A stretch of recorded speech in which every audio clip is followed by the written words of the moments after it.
Boa tarde. Boa tarde. E que bom ver que de sábado, depois do almoço, vem tanta gente, né? Estava até conversando com o Anderson antes, que falou, nossa, geralmente é o horário da preguiça, e vem bastante gente. E eu fico feliz de estar junto com vocês hoje, né? Se a pessoa que está aqui na frente, porque eu não gosto do nome palestrante, porque para mim palestrante é aquele que entende mais um assunto do que as pessoas que estão ouvindo, né? É o cara que tem um PhD e vai falar sobre o assunto. E nós não, nós numa casa espírita, nós estamos juntos estudando, né? Então, essa só é a minha forma de trabalhar, né? Cada um trabalha da forma que pode.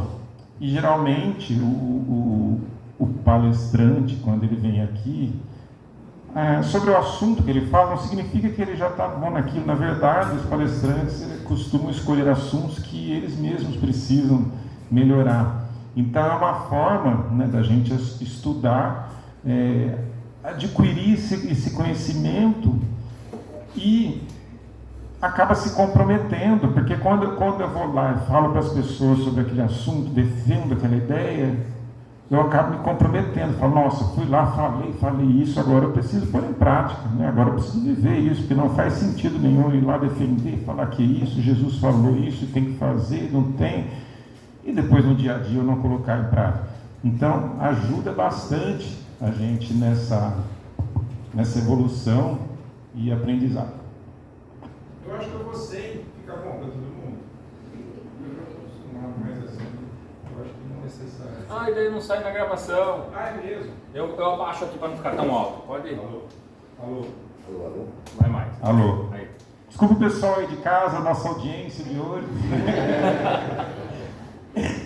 Então, hoje o Anderson me agraciou a gente falar sobre o tema Buscar e Achareis. E sempre que a gente fala de Evangelho, eu adoro falar sempre do Evangelho do segundo o Espiritismo, porque a gente sabe que o Evangelho é praticamente todo o conhecimento de Jesus, principalmente do Sermão do Monte, quase que a maioria do Evangelho vem daí, né? E muita gente já falou que se a gente perdesse todos os conhecimentos de religiões e de doutrinas do mundo e só nos sobrasse o Sermão do Monte, a gente já teria material para a gente estar evoluindo. Então tem muita coisa aqui. E o Evangelho, cada vez que a gente lê, a gente entende de uma forma diferente. Cada vez que eu leio, a gente vai evoluindo.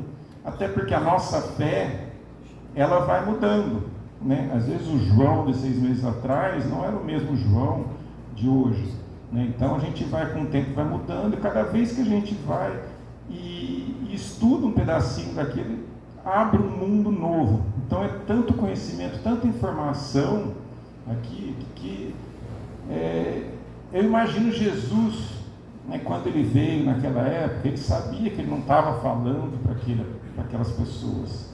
Eram pessoas ainda muito simples, que pouquíssimo conhecimento. Então, por isso que ele falava em parábolas, mas Jesus sabia que ele estava falando para nós há 3.000 anos na frente, né? Nós ainda estamos entendendo, né?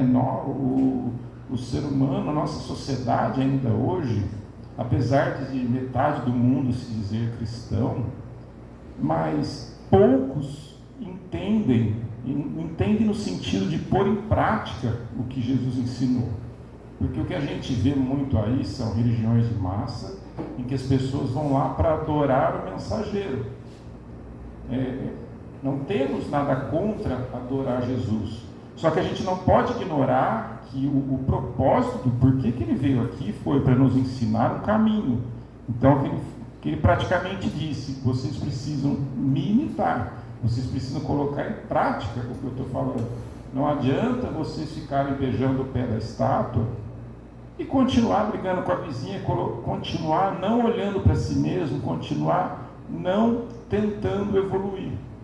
Então, a principal o propósito de Jesus é a gente focar na mensagem. E quando a gente fala focar na mensagem, seria todo o propósito que a gente vai numa casa espírita, a gente estuda doutrina, a gente faz curso, a gente vai nas palestras, tudo isso é para absorver um conhecimento, mas o conhecimento só se torna conhecimento quando a gente coloca em prática, senão é informação. Eu posso passar 20 anos indo em todos os cursos que existem numa casa espírita, eu posso ir em todas as palestras, mas se eu não coloco isso em prática, isso é só informação. Eu tenho muita informação, mas eu não tenho conhecimento. Então, conhecimento é quando eu coloco em prática. E aí sim eu vou estar seguindo o Evangelho de Jesus. Bom, então quando a gente fala, né, buscar e achareis, né, o que a gente entende sobre isso, né? Muita gente, a gente vê falando, buscar e achareis, né, e dá a impressão que é uma coisa automática, que assim, basta você ir que você vai conseguir tudo que você quiser. Será que era isso que Jesus estava falando? Será que era esse ponto? E aí as pessoas acabam com uma fé mais fraca, uma fé não racional, e acabam falando, poxa, mas eu busquei por isso, eu busquei para aquilo, não consegui nada a minha vida toda, eu estou desempregado, eu não consegui nada. E a gente precisa pensar o que ele queria dizer. Então, hoje, vamos tentar aprofundar, tentar estudar um pouco mais sobre essa questão do buscar e achareis. O que ele estava dizendo? Como eu disse no começo, Jesus estava falando para nós de 3.000 anos na frente. Eu não sei, né, quando a gente vai chegar num ponto de maturidade, de entender mesmo o que Jesus estava dizendo. Mas estamos aqui no meio do caminho, né? Já somos melhores do que éramos antes, apesar de que o mundo já tem muita gente, uma parcela boa de pessoas querendo ser melhor, já buscando uma evolução moral. Mas, se a gente for olhar no geral, no nosso globo, a massa ainda, eu ainda vejo que não mudou muita coisa. Um exemplo, se de repente a gente falar que a partir de segunda-feira não existe mais justiça, não existe mais polícia, o que vai acontecer? No dia seguinte já invadiram já o SEB, já roubaram tudo, já invadiram a casa do outro. Em menos de um mês a gente volta a ser aquele povo primitivo, medieval. Então hoje o que aconteceu é o seguinte, né? Existem leis, existem formas que nos seguram, né? Mas quando a gente fala de evolução moral, seria o que eu faço quando ninguém está vendo e ninguém está sabendo. Então hoje existem, sim, muitas pessoas, eu não digo que nós somos melhores que ninguém, mas só de estarmos aqui buscando entender melhor, a nossa doutrina não é uma doutrina dogmática, né, que precisa... O que é dogma? Dogma é quando você vai numa igreja que é simplesmente isso e não discuta. Fala amém, você não tem que entender, só aceita, né? E essas são as regras, você tem que aceitar e pronto. Nós não, nós estamos aqui para entender. O entendimento é a nossa fé. Tanto que não existe um altar aqui e um sacerdote que está mais próximo de Deus do que vocês que estão sentados aí. Hoje eu estou aqui, amanhã é outra pessoa, e eu estou sentado aí, e nós juntos vamos estudando, tentando melhorar. Então, começando, vamos começar pela leitura do Mateus 7, do 7 a 11, que é o que baseia essa capítulo do Evangelho. Que ele fala: pedi e dar-se-vos-á, buscai e encontrareis, batei e abrir-se-vos-á, porque aquele que pede, recebe, e o que busca, encontra, e o que bate, se abre. E qual dentre vós é o homem que, pedindo-lhe pão a seu filho, lhe dará pedra, e pedindo-lhe peixe, lhe dará serpente? Se vós, sendo maus no sentido de vocês, nós seres humanos somos primitivos, saber das coisas boas para os seus filhos. Imagina vosso Pai que está nos céus, não dará o que vocês pedem? Então, essa leitura aqui se baseia no capítulo, buscar e achareis. Então, vamos entender que quando a gente fala buscar e achareis, a gente não pode achar que significa que a gente está pedindo um cheque em branco a Deus. Olha, eu estou pedindo isso e eu preciso receber. Será que às vezes é aquilo que eu preciso? Quando a gente fala buscar e achareis, a gente tem que entender, não no sentido de um cheque em branco que eu estou pedindo a Deus, mas de uma parceria. Uma parceria que tem dois lados. Então, quando eu peço a Deus, a parte de Deus é a provisão, né? Ela é infinita e constante. O que é a provisão? Ela me fez um ser capaz de estar aqui vivendo, me deu recursos, me deu cérebro, me deu todos os recursos para que eu caminhe na minha história de aprendizado, para que eu busque o meu aprendizado. E a nossa parte é a ação. Porque não faria sentido Deus criar tantos filhos, tantos espíritos primitivos, ignorantes. Vou colocar ali esses espíritos e aí aos poucos eles vão começar a evoluir. Para isso, para essa evolução, precisa existir relacionamentos, precisa existir dor, precisa existir experiência. É através de tudo isso que a gente vai evoluindo. Então, se ele colocou a gente aqui para a gente evoluir, aprender, não faria sentido, cada vez que a gente precisar de algo, Deus ir lá dar de mão beijada. Por que isso iria acontecer? Qual que é o sentido? Então, isso já seria totalmente contra a ideia da evolução e do aprendizado. E às vezes, quando as pessoas pedem, rezam pedindo as coisas, elas pedem o errado, no sentido assim, a maioria das pessoas, quando faz uma oração pedindo, ela pede pelo fim e não pelo meio. O que significa isso? Por exemplo, eu sempre dou o exemplo do emprego, que é o mais fácil de entender. A pessoa está lá desempregada, e aí ela começa a rezar pedindo que apareça um emprego para mim. Meu Deus, me ajude, que apareça esse emprego, eu estou precisando. Ele está pedindo pelo bolo pronto. Sendo que, na verdade, o que ele precisaria pedir? Olha, me dê forças, me dê energia para que eu não desista.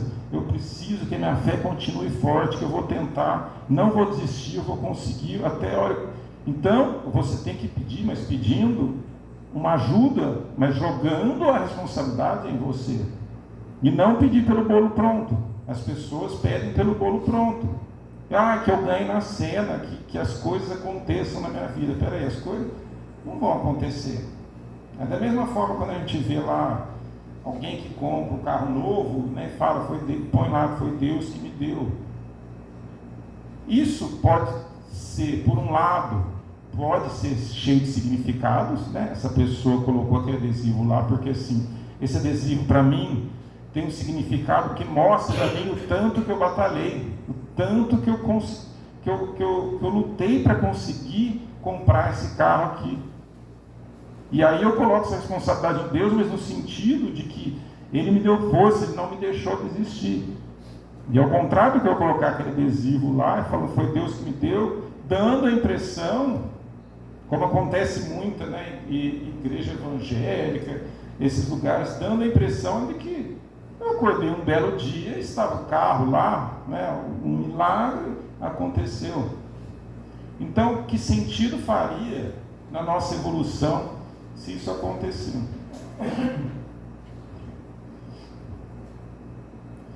A proposta é transformar a fé que espera na fé que realiza.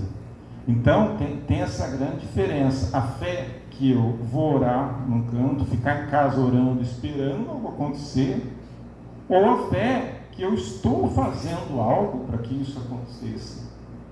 Então, você vai conseguir todo o apoio da espiritualidade quando você está agindo.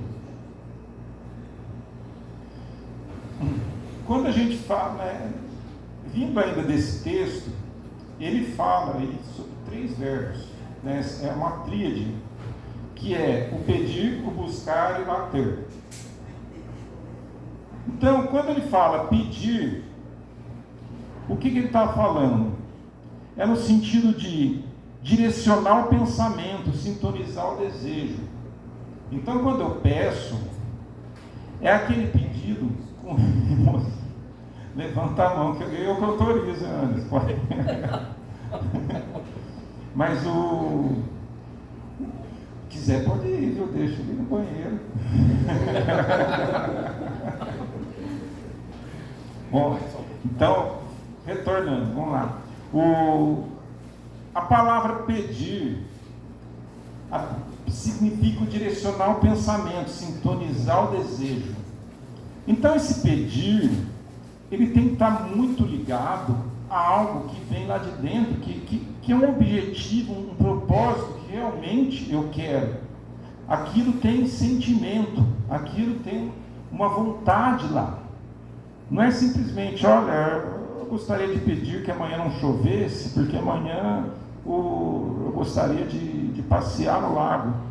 Né? Então, o pedir, ele precisa vir algo que para mim é muito importante, precisa vir lá de dentro. E quando ele fala buscar implica movimento, pesquisa, estudo, trabalho. Então esse buscar depende, é 100% de mim. Eu estou movimentando. Então, quando ele fala lá, buscar e acharei, ele está colocando o seguinte, olha, você vai tentar, até conseguir. Muita gente costuma falar que no mundo não existem os que fracassam, existem os que desistem. Então, esse buscar, né, serve para todos os tipos de objetivos. Mas o buscar, às vezes, não é algo que seja para amanhã. Aqui, quando a gente fala, né, eu lembrei de uma história que agora eu até lembrei que o Anderson um dia falou que gostava dessa história, mas eu acho que ela cabe bem aqui. Para a gente entender, né, quando a gente pede algo a Deus, às vezes a gente não tem a noção real se a gente precisa daquilo lá mesmo, se aquilo nesse momento vai ser importante para a gente ou não, ou se algo que vai acontecer para a gente no momento pareceu ruim, mas lá na frente a gente vai entender que aquilo lá faz todo sentido, deveria ter acontecido. E no conhecimento de Deus, que a nossa consciência não atinge, não consegue entender, né? Eu dou o exemplo da cachorrinha. Então, por exemplo, imagine que tem uma cachorrinha e ela adora brincar com garrafas de plástico. Então, toda vez que compra uma Coca-Cola, uma água, ela fica lá, né, esperou acabar, você está lá, ela quer e tem que dar para ela. Ela vai lá, arrebenta, até ela conseguir tirar a tampinha. Aí ela fica satisfeita. Mas aí um dia, eu estava lá com um óleo de carro, um óleo de motor. Ele é uma garrafa de plástico branca. E ela viu, né, eu terminando, eu levando para depois jogar no lixo, e ela viu aquela garrafa, e queria a garrafa, e ficou enchendo o saco. Só que nesse caso ali eu sou Deus, e ela é a pessoa que não tem consciência do que está acontecendo. Eu tive que negar, coitada, não pude dar a garrafinha para ela. Ela não entendeu, ficou magoada comigo, mas eu sabia que se eu desse aquele presente para ela naquele momento, ia fazer mais mal, poderia até morrer do que bem. Ela não entendeu. Então, às vezes o que acontece com a gente, muito isso na nossa concepção, no nosso cérebrozinho de ser humano, acontece algo que para a gente parece ruim. Às vezes a gente fica até, Deus, por que isso está acontecendo comigo? E às vezes a gente não consegue ter a visão grande de Deus, que sabe que se isso acontecesse, o que eu acho que é bom para mim naquele momento, não seria bom. Então lá na frente, um dia, quem sabe, eu vou entender que ainda bem que aconteceu daquela forma. Então, esse exemplo eu gosto muito porque ele traduz a nossa visão em relação a Deus. E a outra palavra, que é o bater. Então a gente falou do pedir com emoção aquilo que realmente faz sentido para mim. O buscar, que é algo totalmente a minha ação. Eu buscar significa que eu vou me mover, eu vou atrás, eu vou pesquisar, eu vou fazer acontecer, aí eu vou ter apoio. E o bater simboliza a perseverança, a fé ativa. A gente sabe que a fé verdadeira é a fé ativa, a fé aquela que a gente acredita fazendo. E eu já nem gosto da palavra acredita, porque acredita dá a entender que eu preciso fazer força por algo que eu não tenho certeza. E nós, como espírito, a gente sabe que a questão não é acreditar, às vezes é entender. Entender que o universo tem leis, entender que tudo acontece por uma causa, um efeito, tudo é uma sucessão de fatos. Então, se aquilo aconteceu ou não aconteceu, existe um motivo. Nada é punição, nada é prêmio. Simplesmente aquilo acontece por um motivo, por leis do universo. Então, o bater é não desistir na primeira dificuldade. É a insistência de quem sabe que a porta certa se abrirá no momento certo. Muitas vezes batemos em portas que não são para nós. E a providência nos protege em não abri-las, como a garrafa da cachorrinha. Bater é insistir no bem, na melhoria, na solução.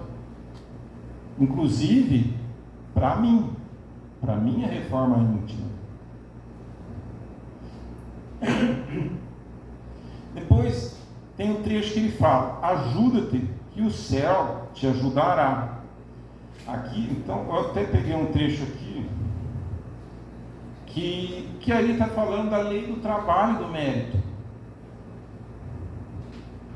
E fala, os espíritos não vêm livrar o homem da lei do trabalho, mas mostrar-lhe o alvo que deve atingir e a rota que o leve a ele, dizendo: marcha e atingirás, encontrarás pedras nos teus passos, mantém-te vigilante e afasta por ti mesmo. Nós te daremos a força necessária se quiseres empregá-la. Então, aqui o que a espiritualidade fala é que nós estamos aqui para nós agirmos. Eles vão ajudar quem está se movimentando, quem já tomou uma decisão, aquela pessoa que realmente colocou um sentimento, que tem um objetivo, que realmente faz sentido para ela, e está realmente buscando por aquilo. Aí a espiritualidade começa a se movimentar para te ajudar. E não o contrário, o que muita gente, não só muita gente, mas muitas religiões pensam que é o contrário, que basta você pôr a santa de ponta cabeça, ou ajoelhar no milho, ou subir uma escada dando chicotada nas costas, uma fé que espera. Então eu só vou pedir e Deus vai fazer tudo por mim. Eu só preciso esperar, frequentar a religião e ter fé. Só que a fé, a gente sabe que ela não pode ir contra leis do universo. Então não adianta eu ter fé que, por exemplo, que eu vou subir num prédio e pular lá de cima, tendo fé que eu vou voar. Então a gente precisa entender que fé, ela é totalmente proporcional ao entendimento. Deus já criou essas leis, e essas leis são prioridades, elas vão acontecer tendo mais fé ou menos fé, independente disso. Então, por isso que é muito bom o entendimento.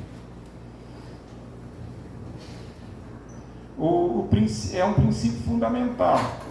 Então, a lei do trabalho, ela não é uma frase bíblica, mas uma síntese perfeita da lei divina. Ajuda espiritual versus livre-arbítrio. Então, primeiro o livre-arbítrio, primeiro nós vamos dar um jeito na nossa vida, depois a gente começa a ter ajuda espiritual. Porque isso traz uma necessidade de aprendizado. É a mesma coisa, por exemplo, quem tem criança na escola. Se você pôr essa criança na escola, ela precisa fazer as lições para aprender. Se o pai pegar toda hora o caderno daqui que eu faço para você, ela não vai aprender. Então, ela precisa passar por aquilo. Às vezes, o exemplo do dedo na tomada, se você ficar só contando para ela que pôr o dedo na tomada dá choque, ela vai entender, tá, mas não significa muito, até o dia que ela pôr o dedo na tomada. Aí ela vai entender, aí nunca mais ela aprende, aí ela aprendeu. É assim que nós viemos aprender, sentindo. E a doutrina espírita fala muito sobre a dor, né? Não é o caso do assunto de hoje, mas fala muito, né? Muitos questionam por que Deus nos deixa ter tanta dor, sofrimento, né? Na nossa visão pequena, que nesse momento eu sou o João, nessa encarnação, nessa vida, aquela dor pode ser enorme, aquele problema, aquele desafio, aquilo que está acontecendo na minha vida. Mas numa visão ampla, eu vou entender que aquela dor me fez evoluir muito. Porque quando a gente reencarna, a gente não lembra do que aconteceu. Só que o sentimento nos faz a não errar mais. Então, por exemplo, eu tive um irmão que teve problemas com drogas, que faleceu por conta disso. Teve bastante tristeza em toda essa história. Agora eu imagino, né? Tanto que ele viveu aqui no mundo físico, depois o que ele vai viver um pouco no mundo espiritual. Quando ele voltar, aquilo foi tão forte para ele. Um dia ele vai estar na escola, vai estar com os amigos, e algum vai vir lá, vamos fumar essa maconha aqui. Aquilo de alguma forma vai, eu não sei porquê, mas aquilo de alguma forma já vai fazer mal para ele só de ouvir. Ele não lembra nada disso. Não. Então eu imagino que é assim o aprendizado. A gente já passou por algo que foi ruim em nossas vidas, aquilo criou uma tensão, criou um sentimento, alguma forma, que na próxima vez eu aprendi, eu não vou mais me envolver com aquele tipo de situação. Eu não sei porquê, eu não lembro, mas algo em mim, algo na minha energia já não bate, já não chega mais próximo disso. Então é a minha forma de imaginar que a nossa evolução com a dor seja por isso.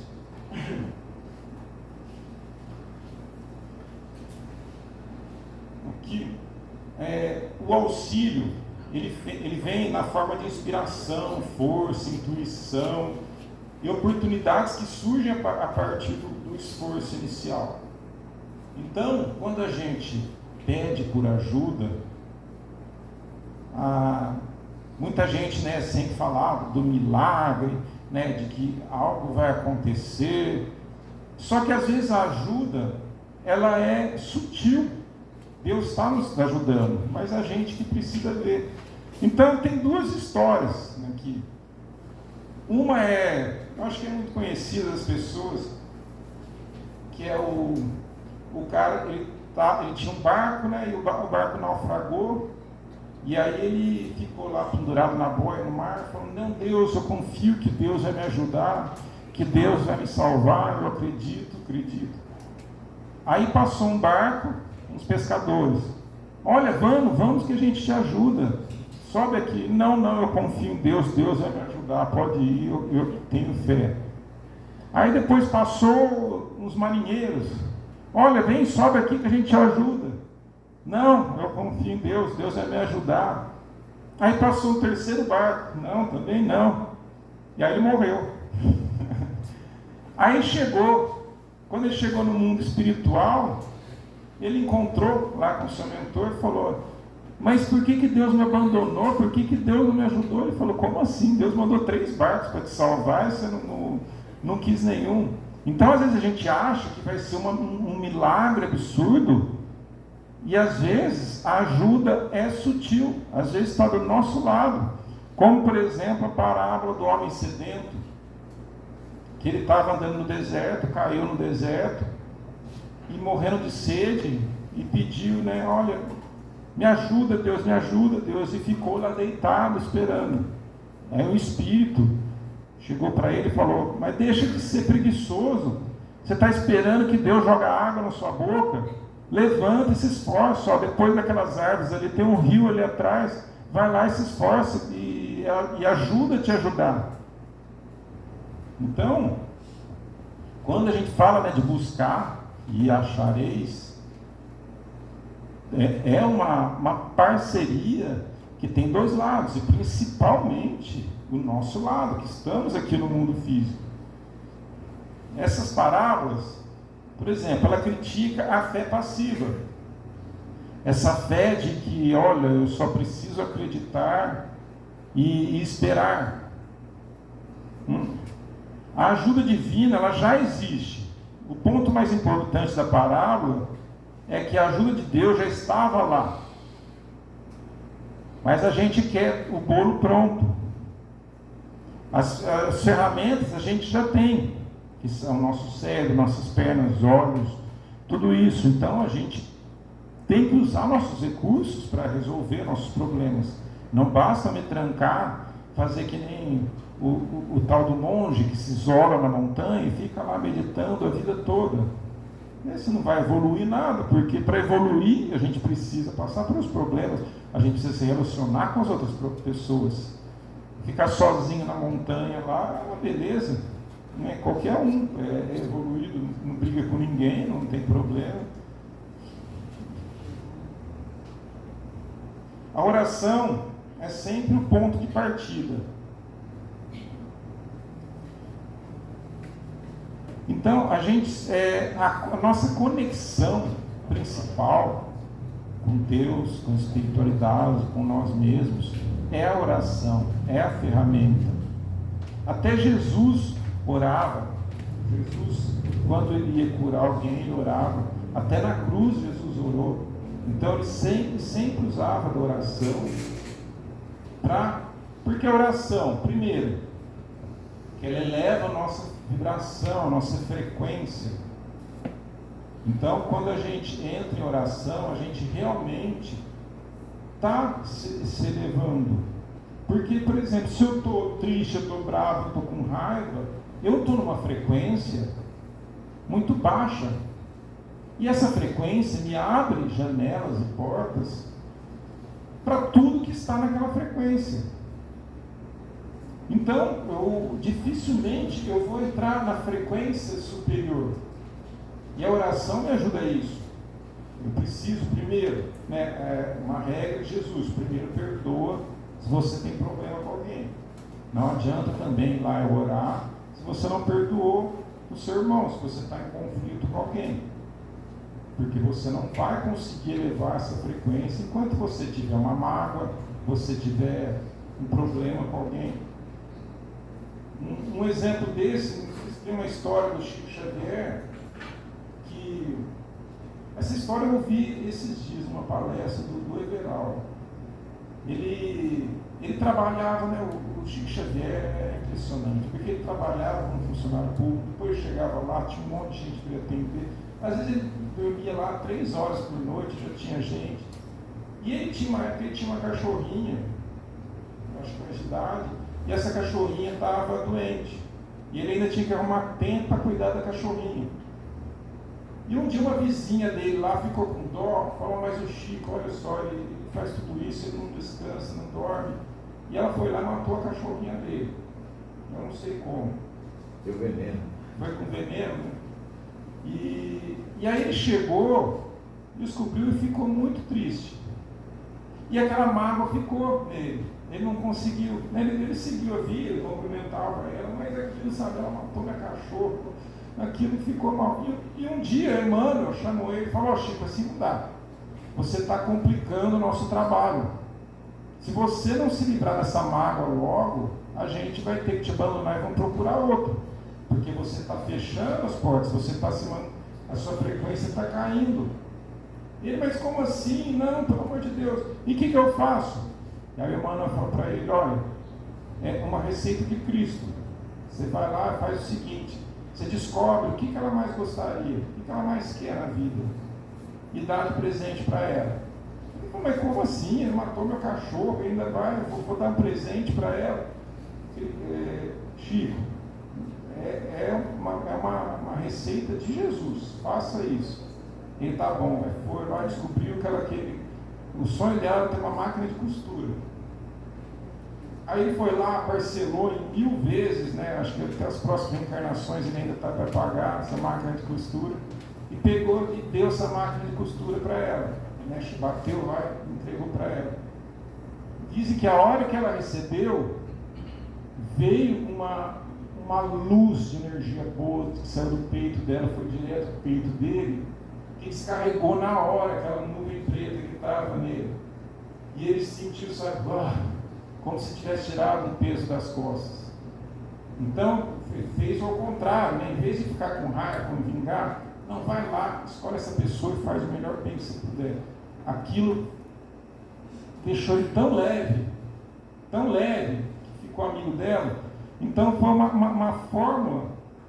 Quando a gente fala nisso de energia, de frequência, a gente tem que tomar muito cuidado, porque o nosso pensamento são duas coisas, o que a gente pensa e o que a gente sente é fortíssimo.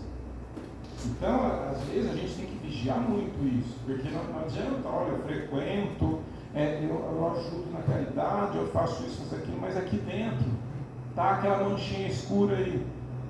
É difícil? Lógico que é. É muito difícil perdoar alguém que fez mal para você. É justamente esse o desafio. Mas é algo que, ao contrário da vingança, a vingança, ela é doce no primeiro momento, me vinguei, e depois fica algo amargo. E agora o perdoar é o contrário. É amargo no primeiro momento, que você tem que vencer o seu orgulho, mas depois ela se torna doce. Você fica feliz com aquilo. Tirei esse peso do elefante das minhas costas. Além de você estava presa aquela pessoa, porque quando você tem um problema com uma pessoa, se você não perdoa, vocês vão continuar reencarnando junto e estão amarrados.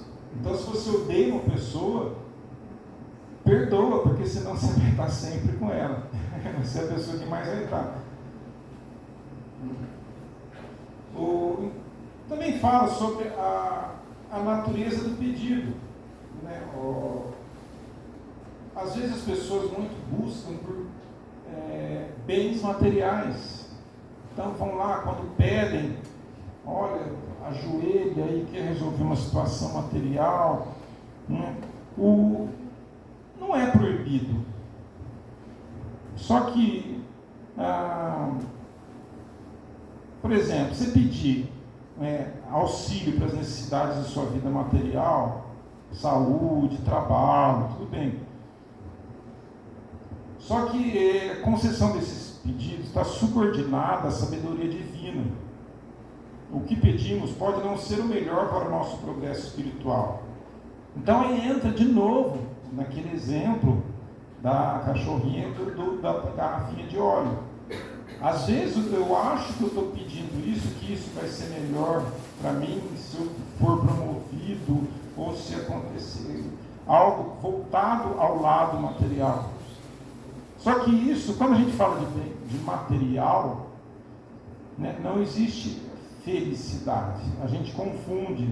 Isso são prazeres. Então, por exemplo, olha, eu ganhei na cena, vou comprar uma casa nova, vou comprar um carro novo. Isso são prazeres momentâneos, mas não felicidade. Tanto que muita gente que a gente vê que fica rico, já começa a já ficar, aquilo já não interessa mais, está pensando na próxima coisa, já não é a felicidade. A felicidade, ela vem de coisas que não são palpáveis. Então, por exemplo, uma mãe que tem um filho, você está num relacionamento saudável, que essas pessoas se amam, né? Amigos de infância, evolução, caridade, você fazer o bem para pessoas que você sabe que realmente você está ajudando, isso traz felicidade de verdade. Então, quando a gente fala do pedido bens espirituais, o que são os bens espirituais? Paciência, coragem, resignação, sabedoria, força para perdoar, desapego, humildade. A resposta é sempre positiva. Pedidos alinhados à lei do progresso.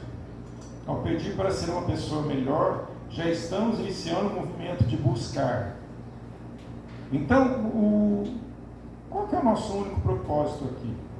Depois que a gente começa a se esclarecer em relação a tudo que a gente está entendendo sobre o que Jesus veio ensinar, é a nossa reforma íntima. Tudo está conectado a isso. Se eu não estou trabalhando a reforma íntima, tentando ser melhor, o que eu estou fazendo? E por quê? Então, essa transformação que realmente nos faz sermos pessoas cada vez melhores, sermos pessoas que mais se aproximam de Jesus Cristo. Bom, pessoal, era o que eu tinha para falar hoje. Muito obrigado a todos. E obrigado, Anderson. Você faz a prece para nós? E a nós? prece. Vamos lá. Então vamos relaxar, elevar nossos pensamentos a Jesus Cristo. Agradeço, Senhor, por mais um dia de oportunidades em que podemos estudar, esclarecer, trazer nosso pensamento a Jesus e sobre nós mesmos. Peço a Deus e a Jesus que ajude as pessoas que nesse momento passam problemas em hospitais, cadeias, ou até em conflitos que a gente ouve, que pelo mundo todos acontecem no momento, que Deus põe a mão por todos. Pai nosso que estais no céu, santificado seja o vosso nome, venha a nós o vosso reino, seja feita a vossa vontade, assim na terra como no céu. O pão nosso de cada dia nos dai hoje, perdoai as nossas ofensas, assim como nós perdoamos a quem nos tem ofendido. Não nos deixeis cair em tentação, mas livrai-nos do mal, que assim seja.